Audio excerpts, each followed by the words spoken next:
I feel the Spirit moving in me. I feel the Spirit moving in me. Today we have a really, really special treat. Someone who is fairly new to Unity on Maui, but not to New Thought. And we're privileged to have him now on the chaplain team, which is a long-awaited masculine presence we're loving. So, here to share his consciousness with you and to channel divine wisdom in so many ways is Adam Lightplay. Thank you so much. Wow, this is exciting. So glad I could come up and share a bit with you. And what I chose as the theme for my talk today, since I couldn't find any of my old ones, I had to write a brand new one. So, is creative thought or positive thinking. It's the first lesson, but it's also the last. So I imagine for many of us, our first aha as we got enlightened or new thoughted or spiritual or whatever you want to call it, was the power of positive thinking. That's been all over everywhere, Napoleon Hill and a bunch of other folks. And it was really good at first, everything was magical, and I'm sure you noticed coincidences. That book on the insight said the first insight really is noticing the coincidences. There's just way too much going on for this to just be a coincidence. And so I was having fun, discovering the power of God, and God's handed me all my dreams on a plate, hallelujah. And that all worked for a while until it didn't. And, our generation was like, love is all you need. Oh, and rent. Yeah, we're also going to need rent and a little bit of food and to not hate my brother. And so there are a few other subtleties. Yes, love is all you need, but there were a few other subtleties along the way. And some of that is because of our, maybe unhealed thoughts that we have in there. So even though we're positive thinking, there's some other stuff in there that's not so positive. And a lot of times that's our subconscious stuff. We get to create the world. We get to create with the power of our mind. But there's 8 billion other people who are also creating the world with the power of their mind. So we got to keep that in mind. And there are thousands of ways that we can resist ourselves and our good. And whatever's unhealed from our childhood trauma may still be in there, and it may be opposed to those thoughts. I've had a long history, and others of us have had it with breath therapy, and even going back to realizing that the baby in the womb is not verbal, but the baby is aware and picking up energies. So if you think about it, for like 9 months, we're hanging out in the hot tub, everything's cool. I got all my nutrients coming in through a tube. It's all good. Then it gets a little tighter, and a little tighter, and a little tighter. Oh, I got to move on to a brand new atmosphere. So we're taken out into this brand new atmosphere, and our generation was probably welcomed by, hi, we do oxygen here. Snip, we just cut off your life support. Now learn to breathe in this new atmosphere. You're not breathing. Okay, well, we'll spank you. And so if it is true that we're aware, even at that point, we're thinking up thoughts like, wow, this world's kind of mean, men hurt me, whatever. This is, they put drops in my eyes, and don't even get me started if you're Jewish. So, so at a very early age, we might have locked in a few subconscious thoughts that this world is scary. I can't have what I want. It's against me. So those thoughts are circling around in the background there, and we have to keep those keep in mind that is part of the mix too. Now, we're probably all really familiar with this great quote from Master Yoda, who said, "Do or do not, there is no try." And it took me for a while to process that till I realized that when you try, you're also bringing along the negative. I'm going to try to accomplish this, but there's a good chance I won't. So I'm going to try, and it may or may not work. So you're kind of you're affirming both halves of it at the same time. And when I used to do a lot of affirmations in early training, actually writing down thoughts, positive thoughts to try to counteract the other ones, we also sometimes did a response column, which was what our mind was thinking. So I might say, I, Adam, am wealthy. I am wealthy. And a little voice in my head says, no, you're not, you're a loser, And so rather than just letting that sit there in the background, we actually wrote it down to get it out of our body and visualize it. And if the same one kept coming over and over again, no, I don't deserve it, no, I don't deserve it, then that gave us a signal of what our next affirmation should be. Oh, I need to work on I, Adam, am deserving. And you may have heard this one also, the core belief cycle. And that is that beliefs, what we believe leads to our thoughts, and our thoughts lead to our feelings, and our feelings lead to our actions, and our action leads to the results. And then we're back kind of at the beginning. So then based on those results, we start up new beliefs about whether life works or doesn't or whatever. So we need to be aware of this cycle of how we're programming our own reality. Because, as we know, I didn't even mention it yet, but, at the center of this is that the universe is affirming our thoughts. The universe is affirming our choices. And sometimes I hear people say, well, I'm just not a good manifester. And I'm sorry, but we're all great manifestors. We're all always manifesting. So the courage is to acknowledge that I am manifesting and what's on my playlist. And if I don't like the song I'm hearing, maybe I need to check my playlist and see if, somewhere I requested that consciously or subconsciously. And I'm sure everyone has their own personal story.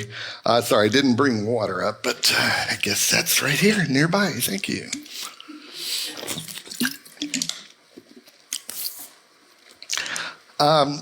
So I got all enlightened and woo-woo and was ready to change the world. And since I had the power of positive thinking, well, then I was going to tell God exactly how he was going to give me the abundant life I wanted. Exactly the order and the timing. And when he didn't do my bidding in the exact order that I had fantasized he was going to, I got offended and I lost some faith. And as I was writing this last night, as I'm just going off to bed, I'm doing my usual, distraction with Facebook. And there it's a picture of Ernest Holmes, who of course was the founder of Science of Mind, our kind of sister religion. And Reginald Armour, a friend of Ernest Holmes, was describing how Ernest felt about spiritual mind treatment, which is, our form of prayer. Most people have already made up their minds as to how they want God to respond to treatment. Ernest said that if one makes up his mind how God should answer his prayer, it would be outlining or telling God what to do. That would open the way for a personal opinion to interfere with the God action or the right action. And in many instances, this would be our saying no to God's yes. Our minds must be open to divine guidance and all necessary ideas, or else why treat and pray in the first place? We should know that the right answers to the fulfillment of our needs are known to the infinite mind, and that Spirit responds to our desires when we eliminate our no ideas and say yes to God's ideas. So many decades ago, I took a class on finding your soulmate or relationships or something, and the lady that led the class said something that just always stuck with me. She said, a lot of times our affirmations, we were about, be specific. The more specific you are, God can give it to you. So if you're looking for a partner, you know exactly how tall are they and what color is their hair. Or if you're praying for a new car, it needs to be less than 10 years old and it has to be a Mazda and it has to be red and all these specifics. And she said, instead of the specifics, what's What's the quality inside? What's your experience? Picture yourself in that relationship with that tall person of whatever color hair. And what's actually your experience? What's the quality of life you're looking for? What do you want from that car? I want transportation. I want safety. I want security, knowing it'll get me there. I want to arrive in style. I want it to be comfortable and have room for me and my friends. What's the quality of life rather than the exact specifics? And then you're saying to God and you're affirming and you're sending out that energy of what it is that you're really looking for. And Reverend Ann Ray in California, now in New Mexico, she used to always say, God has a bigger Rolodex than we do. And if anybody's under 40 and doesn't know what I'm saying, God has a bigger contacts list or a bigger social media circle, more friends, anyway, that can connect it all together. And, sometimes even denial can be good. Not denial of, reality or what's actually flowing or God's unfolding in his order. Not denying that, but denying the stinking thinking that might be going on in our heads. I had to finally face for myself a decade or so ago when I was getting down on myself and just, oh man, I screwed that up. I keep botching it. All these things. And finally I just said, you know what? Okay, let's say all that's true. Let's say I am a big weenie that makes bad choices. I am still deserving of God. I am still deserving of infinite love. We are all still children of God, and we totally deserve every drop of love, no matter what our story is or how we might have screwed up a little bit in the Maya. So I think that's important. Another one of my favorites, being an Aquarius, is building the castles in the air. And then people say, you got to put foundations under them. It's like, that's a lot of work, I visualize the castle. Can't somebody else, build the foundations? And it was kind of interesting in Hollywood. I do not like lies. I am very opposed to lying and dishonesty. I even describe myself sometimes as having Shibai intolerance syndrome, where I just am allergic to BS. But what I noticed in Hollywood is about making stories out of thin air. It's about dreaming up ideas and bringing people together and creating these fictional fantasies on the screen. So when I was in Hollywood, I had a friend over there who was a little movie producer making his low budget movies. And he wanted to make a movie about Aimee Semple McPherson, a documentary. So he just published in the trades that Eternal Grace Film Productions had begun production on the Aimee Semple McPherson story. And just published that. It's underway. It was underway because he wanted to do it. But he heard from Rance Howard, who's Ron Howard's father, who says, really, you're doing a story on Aimee Semple McPherson? I'm really interested in that story. Can I be a part of it? And so now he could say, and Rance Howard has joined the production.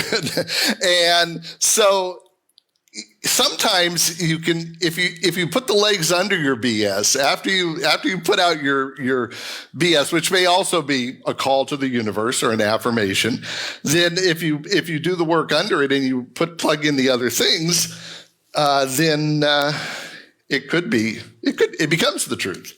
Pardon me. Can you mute me for a second?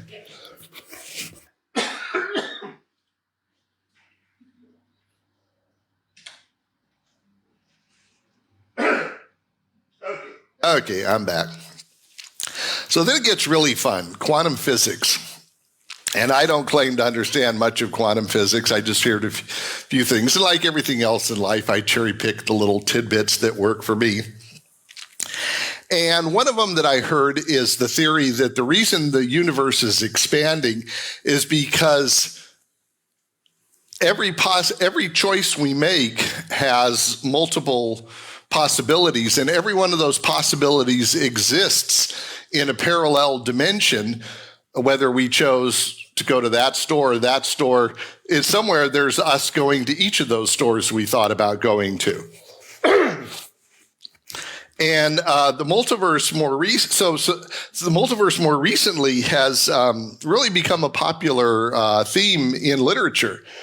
Especially in the comic books, the Marvel comics. And it's a great way in comics because if you kill off Spider-Man or Superman, it makes for a very dramatic, best-selling episode. But then you go, we don't have our hero anymore. But if, Superman from the parallel dimension next door drops in, then you can continue the story. And Marvel's been taking it all kinds of interesting places where, all different versions of Spider-Man, men, women, different races and, all these different forms of these people where so you can have the same hero, but with different stories. So it adds a lot to the story. And I'm thinking that maybe that's kind of what we've got here ourselves. That they call it collapsing the stream, which is a weird term, but it's really stuck in my head in quantum physics. And that's that every possibility is in front of you. Every possible choice you could make is in this infinite universe. But we collapse the stream. In other words, we bring into three-dimensional reality by which choice we make. That collapses the stream for our life. So we're choosing with our thoughts and our actions which of these infinite paths to walk along. And over my life, I've had many ideas that I thought were brilliant. Some of those were induced by certain herbal supplements, but I still felt it was a brilliant thought, and they didn't necessarily all work out. So a year or two ago, I was thinking about, am I just, a crazy dreamer? Am I just unrealistic? And I realized that I was seeing a quantum possibility. I was seeing that I could have that relationship, or I could produce that show, or I could walk this path, or I could team up with somebody to tell this story. And I was seeing that that was really possible. So I was collapsing that quantum field for myself. Now, other people may or may not have joined into that thinking, so it may never have totally crystallized, but I decided to really honor myself for seeing that and feeling that. So if you have a strong dream in your heart, a strong passion, a feeling, a fantasy, even if it's crazy, love yourself for it. Love that vision. Hold that. Maybe that is something maybe that is a certain pattern through all those infinite possibilities that you're seeing for yourself. We all know the one about the two wolves, right? How many people know the story about the two wolves, right? Okay, all right, let's see. I had to put that up. I just ran across that on Facebook and thought that was a good spin on it. But the story of the two wolves is the native elder is telling his son, there are two wolves inside of you. One is selfish and evil and just wants its own way and vicious. And the other wolf is everything that's good and loving and cooperative and a world that works for everyone. And those two wolves are in constant battle inside of you. And the kid says, well, which one wins? And the wise elder says, the one you feed. And I think that's a really good lesson. So how do we feed those thoughts? How do we feed the quantum possibility that we want to? So that's why I say the first lesson is the last. The very first thing was positive thinking, and then, we learned there's a lot more to go along with. At least I'm speaking for myself. And then after many decades of study, after everything else, I realized it really did get back to, in the end, again, what am I thinking? What thought am I holding in my brain? Kalani, can you mute me one more time?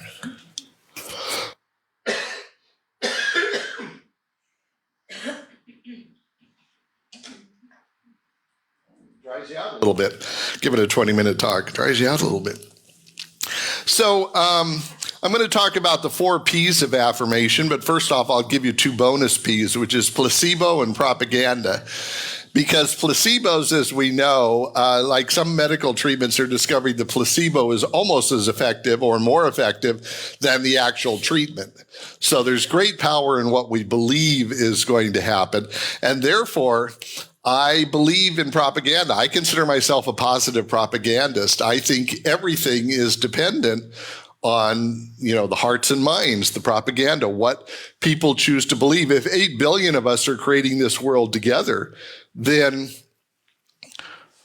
what those people believe and their attitudes and what they think is possible is very important.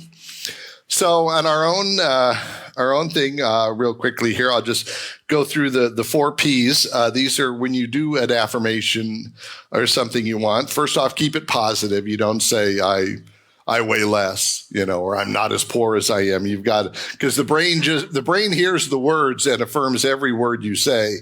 So if the word is weight or poverty, the brain just affirms that. So you definitely have to say, I am wealthy. I am thin and healthy, whatever it is you want. Being in the present tense is really good. Not, I'll be prosperous someday, but I am wealthy right now. And personal, putting yourself in it. Sometimes they even have us do it in all 3 persons. I, Adam, am such and such. Adam, you are such and such. Adam is such and so. That way you're addressing any thoughts maybe you heard from other people about you or third people talking about you. You're addressing all the different ways that it got into you. But I think the most important thing is that it's powerful and passionate. There's great energy in passion. And they've discovered that you actually remember things better if there's emotion attached to it, if there's laughter or pain or drama attached. Those are the things that you remember forever. This one is another one of my favorites, the Goethe quote. The moment one definitely commits oneself, then providence moves too. All sorts of things occur to help one that would never have otherwise occurred. Unforeseen incidents and meetings and material assistance, which no person could have dreamed would have come their way. So God has your back. When you clearly say to the universe, I see this, I'm going for this, I'm going to make the world better by doing A, B, and C. And when you have that clear, powerful vision, the universe goes, okay, all right, you've got that crystallized. Here's the other things you need.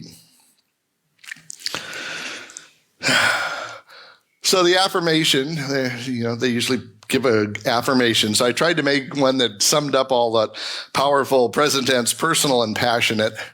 Tried to simmer it down to one affirmation here. So I'm going to say it and then we can all say it together. I am empowered as I remember that I am personally connected to everything I need to live my most joyous, fulfilling life. Guys want to join me on that one? All together now, children. I am empowered as I remember that I am personally connected to everything I need to live my most joyous, fulfilling life. Okay. Thank you, Robin. Robin's going to come up here and play a little music for us, a little meditation song, and then we will do a meditation. We did this one last week. So if you remember it, you can sing along with me. I am connected to the divine, and I am expressing my perfection. I am connected to the divine, and I'm expressing my perfection. And then I am, I am, I am, I am, I am. One more time through the whole thing.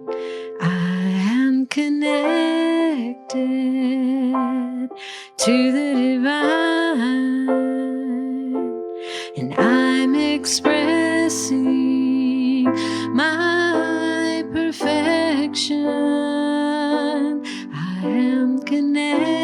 to the divine, and I'm expressing my perfection. I am, I am, I am, I am.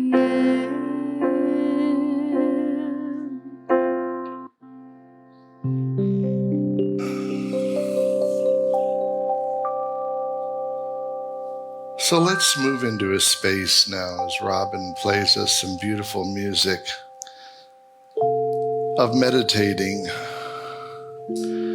Let's start out by thinking of something that you want, something you've been needing in your life, something that would add more joy, more ease,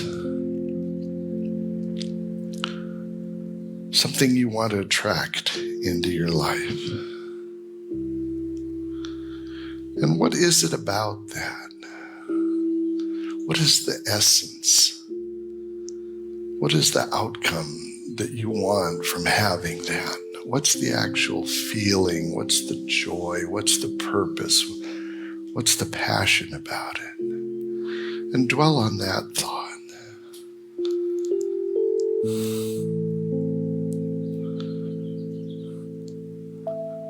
Are you excited by it? Probably should be, or you need to pick another one. So you see that outcome and you're feeling passionate about it, excited. Are you ready to accept it?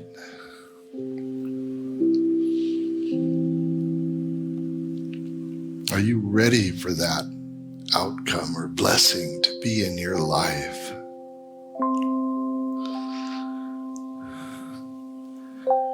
And are you in that picture with it? Do you see it as belonging to you and of you?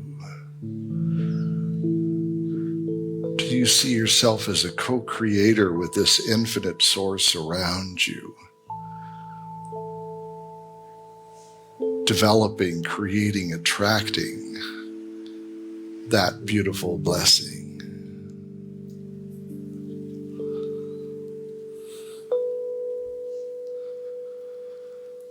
Take a deep breath, breathe in that blessing, let go of any chatter or anything that's less than that beautiful thought with an exhale.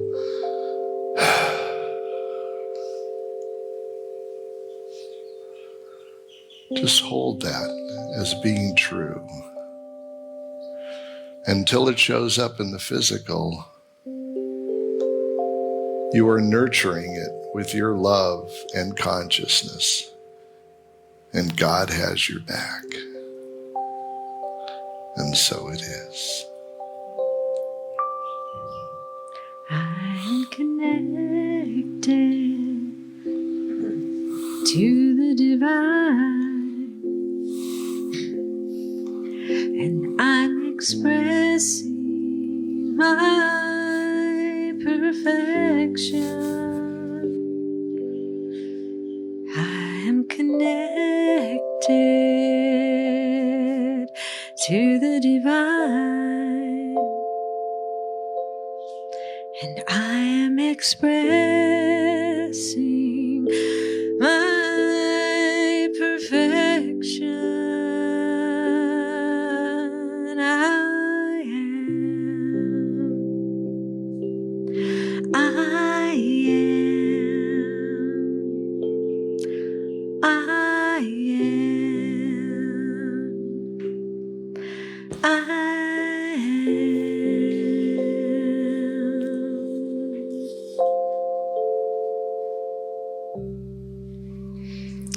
Thank you, Adam. Thank you, Robin.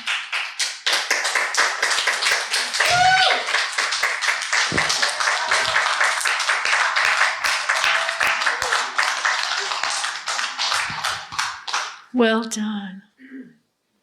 So we come to one of the most powerful points in our Sunday morning time. This brief vortex in time when you get to step in more powerfully than ever before into the law of circulation. It's that time where you get to prove to yourself that you're a giver. And that's how people know you, and that's how you know yourself.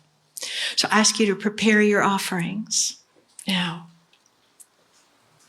It's a way for you to expand your consciousness and reinforce that which you visualized and claimed in that meditation that Adam so lovingly presented for us. So you can donate to Unity on Maui. Those of you that are watching us on Facebook, hi, let's see you in the comments. Come on, show up in the comments right now. There on that Facebook page, you're going to see a link to the website, unityonmaui.org. Click on that, and it'll take you right to our website where you can touch that donate button and put in however much you want and how often you want that to come. Make it easy. Let it be easy. You can also mail in your offering, your gift. That would go to Unity on Maui at this address. You know where you're at? 483 South High Street. Spelled H-I-G-H. That's in Wailuku at 96753. Oh, that's right. Don't send it to Kie. 96793. Yeah. Okay. So do we have someone? Al, you want to start passing that around, Robin? All right. Oh, we have our, okay, through a grateful giving heart. I thought it came after you gave the gift. It comes afterwards, doesn't it? Yeah. Let's do it now. Let's do it now. We're doing it now. We bless our money now, and then you bless all the money after. Oh, I see. right. Okay, so let's see. They gave me some words to say. Think about what you want. They're right on the wall right there. We do this one first. Through a grateful giving heart, my mind and life overflow with the abundance of God's all-providing infinite supply. And so it is. Thank you. All right. Happy. Loving Spirit, we are thankful for these gifts that have come to us in love. We know the energy of prosperity and love is moving through this ministry. It's across this island and out into the world. We see a world filled with love, prosperity, and peace. Thank you, loving Spirit. And so it is. So we have a few announcements today. There is a sign-up sheet for flowers. These flowers came lovingly from our garden. Our beautiful garden that is so well cared for. If you'd like to present flowers, it's a lovely way to commemorate times in your life and those that you love with a flower dedication that will be announced from the platform by Reverend Blaine when he's there's a sign-up sheet on the back table there.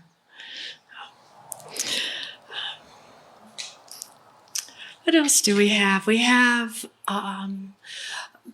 some events that Mike is leading us with. So the Crystal Bowl Sound Bath, this sounds fantastic. This is going to be on Saturday, June 10th from 4 to 5 p.m. If you've never come to had a sound bath, it is a really relaxing, beautiful opportunity to get reconnected with your true self in the world. Bring a mat if you'd like to be on the floor, or you can sit in a chair, and that will begin Saturday, June 10th, Crystal Bowl Sound Bath Meditation. Super fun bamboo waterfall hike. I think I'm trying out for this one. Saturday, June 24th, we're going to meet here at Unity, 3 p.m. We'll be back by 7. You want to RSVP, check in with Mike. The number is there, 808-866-8622. prayer chaplains are going to be speaking next Sunday. Yes. Those of you who may be new to Unity on Maui and your membership here, there is a powerful team of individuals who dedicate their life to prayer. Many of us have been doing this for quite a long time. This is a gift for you. You must take advantage of these powerful people who have studied and work and just dedicate themselves to the power of prayer and what that does and how it affects our lives and our connection with God. So each of us will be contributing to this inspirational message next Sunday, and I encourage you to come. And every Sunday there is a chaplain on the platform here for you, and they will pray with you after service. Please don't be shy. Give them the gift of your presence and an opportunity to pray with them. Profound things. I won't take the time to tell you the stories that have come out of all of my many years of being with you individuals, great spirits. It's a gift to me, so give me that gift. Adam, walk your talk. So every Sunday there is a lot of effort put into a flyer that you can take home and use as a touchstone throughout the week. And those are on the back table as well. Notes from today, things that you'll want to remember and use throughout your week in your time of meditation and reflection.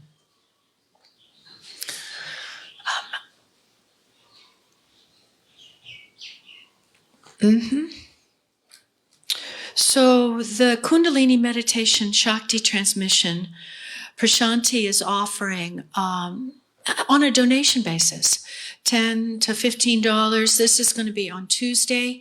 It starts June 6th. Will be every Tuesday. The time has changed. So it will be from, is it starting at 6? 6 to 7:15 now.